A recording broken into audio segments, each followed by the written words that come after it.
Boys and girls, my name is HW and in these chests in front of me is the loot to 100 Minecraft villages. That's right, 100 Minecraft villages. And don't worry, this isn't clickbait. I actually found 100 villages in vanilla Minecraft, made a note of all the loot and put everything in these chests for your viewing entertainment. But before we open these chests, I want to take you on a journey. So please, sit back and enjoy the show and I'll see you at the end. To find all of these villages, I started a new Minecraft world and set the mode to creative. I then flew across the map until I found a village, switched back to survival mode, looted the village and repeated this process until I either stumbled across the same village twice or ran into an ocean. I created 8 new worlds in total doing this, and what you're currently looking at is the first of those worlds. I spawned in between a desert village and a savanna village, and there was this gorgeous mountain range with a ravine and a jungle biome just below. It's just an absolutely stunning world, so I had to show it off to you. Village number 1 was of course in the savanna biome. Now, in order to keep this video a reasonable length, I'm not going to show every single village. A lot of them had very similar boring loot. I'm going to show you as many as I can, but I will prioritise the villages that had either really good loot or the ones that just looked really cool, and hopefully this video is not going to be too long. Nothing too special from this village so far, but the amount of times I fell through this stupid hole was spectacular. Almost every savanna village I went to, when I tried looting this building, I fell through the hole. An extremely poor design choice from the villagers there, but we get a compass for our troubles. Village number 2 is a desert village, and this gave us a lot of wheat and cacti. Hey, who remembers when the cactus skin used to look like this? Those were the days, eh? Anyway, there are also a lot of crafting benches sitting around, so I'm going to keep that in mind for when I next attempt to beat Minecraft without making a crafting bench. Village 3 is actually an abandoned village. Now, from my experience, these villages tend to have the worst loot. The majority of the chests here were full of bread, potatoes and apples, which aren't that great, but we do manage to find a few emeralds, which is nice. And the final chest of the village actually has some gold nuggets in, so although they're not amazing, they are better than having more potatoes, so it's a win for me. Another abandoned village, and after breaking both ankles from falling out this tree, we find some more apples, bread and potatoes. And a dandelion.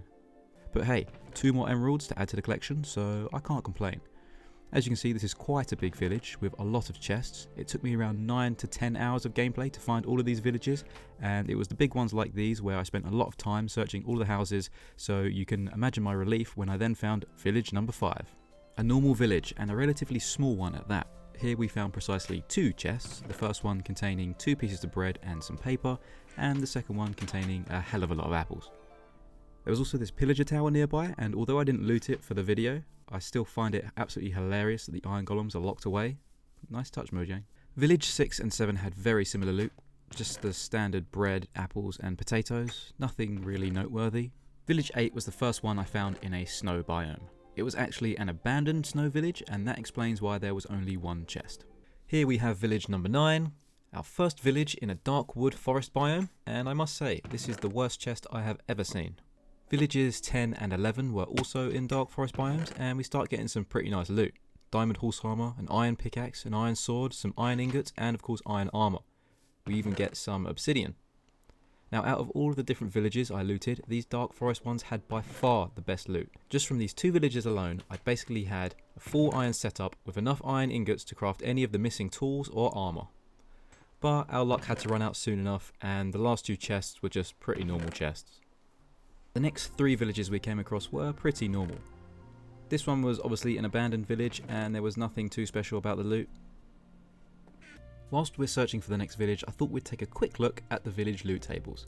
As you can see, the Minecraft wiki splits these up into tables based on where the chest is found.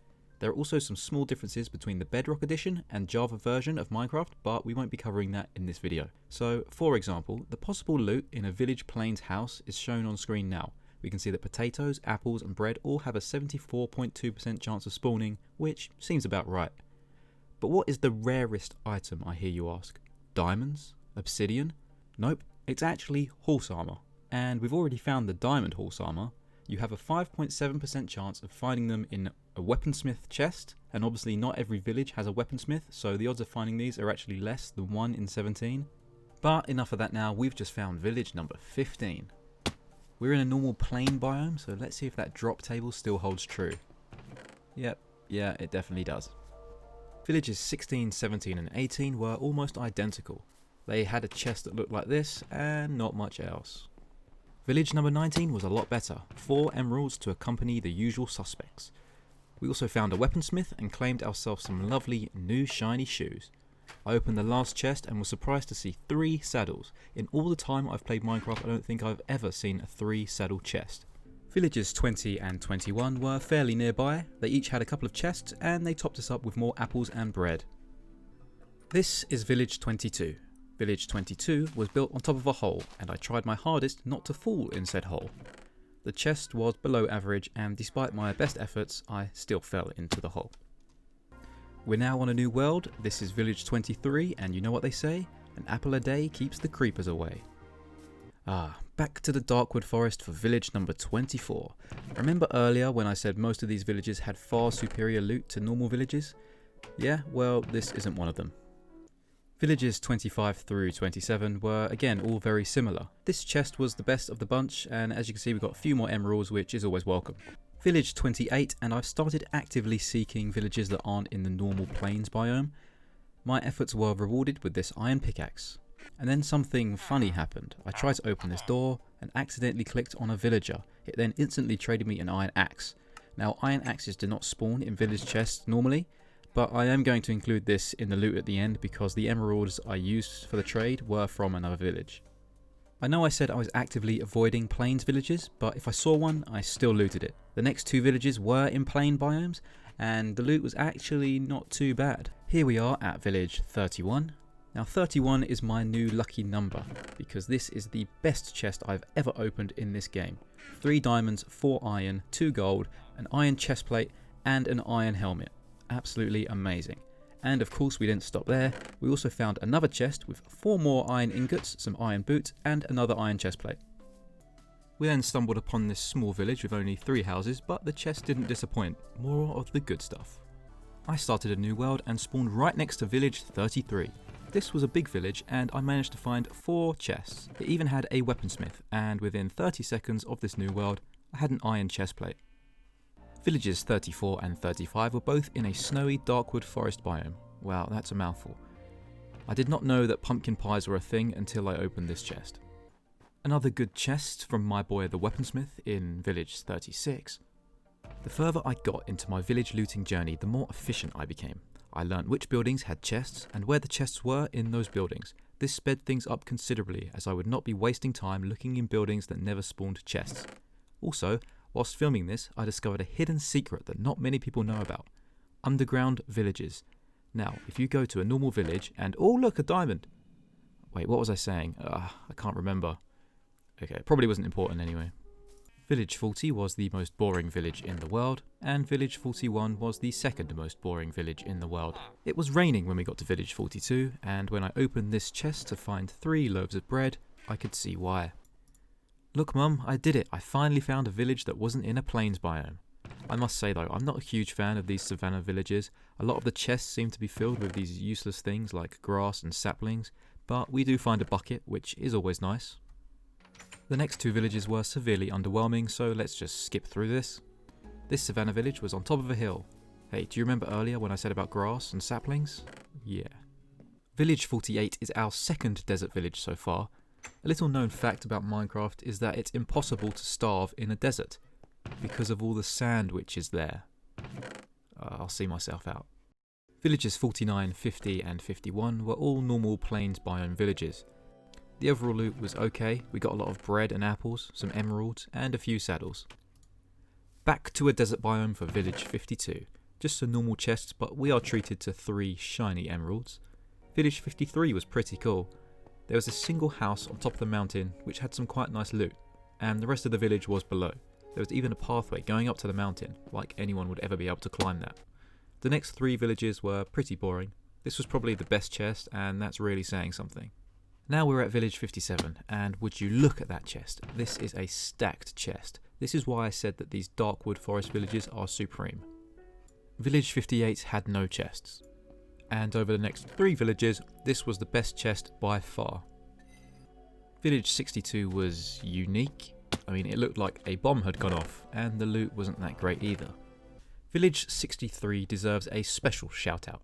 Not because of its loot, but because of its outstanding beauty. In fact, it only had one chest, which wasn't even worth the time it took to open it.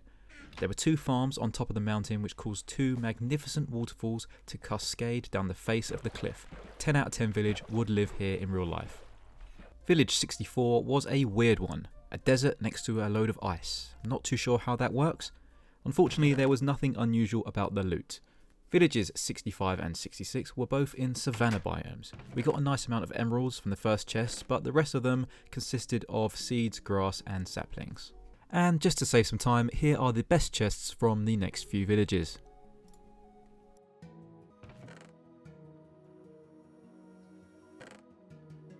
Village 72 was a nice little village with some decent loot, but now we have a full inventory, so you know what that means. A new world with new loot. For my next video, I'm planning to loot 100 nether portals, so if you'd like to see that, please do consider subscribing. In Village 74 we get a compass, in Village 75 we get some wood, and in the same house in Village 76 we get some iron nuggets. 77 to 79 were normal villages, you know the loot by now. This chest was quite unusual though, 3 emeralds and 2 potatoes. Now I've purposefully left out around 20 villages, specifically some of the ones that had really good loot, just to make the chest reveal at the end a bit more surprising. So, without further ado, let's take a look at the loot we got from 100 Minecraft villages. So I've arranged these chests nice and neatly so we can easily see all of the different items that we got. In this first chest we have some miscellaneous items, snow, paper, buckets and a fair amount of obsidian blocks. Next up we have saddles, 19 in total. So much so that I had to almost dedicate an entire chest just to these. We also got 2 stacks of dark oak from the villages in the dark wood forest biomes. The next chest is what I like to call the saplings, seeds and greens. In other words, the most useless chest of them all. The seeds are nice, but the rest of the items are so easily obtainable that they really do have no value. The next chest is our food. If you remember from earlier, bread, potatoes and apples all have the same drop rate, and our findings weren't too dissimilar. Now onto the weapons, tools and ingots. We got a good amount of iron swords and pickaxes, and of course the iron axe that we accidentally traded with a villager. We got a stack and a half of iron and emeralds, half a stack of gold and 6 diamonds in total. Next up is the armor chests. Now we got a lot of armor, and as you'd expect, we got more leather helmets and chestplates than their iron counterparts. It was the leg department though that our luck came through for us, and we got considerably more iron legs than leather ones. The final chest contains the remaining iron boots and the super rare horse armor. Well, it's been a journey, and I'd like to thank you for watching. I do hope you've enjoyed the video. If you did enjoy the video, and you want to see me loot 100 nether portals, then dropping a like on this video tells me just that. I'll see you next time.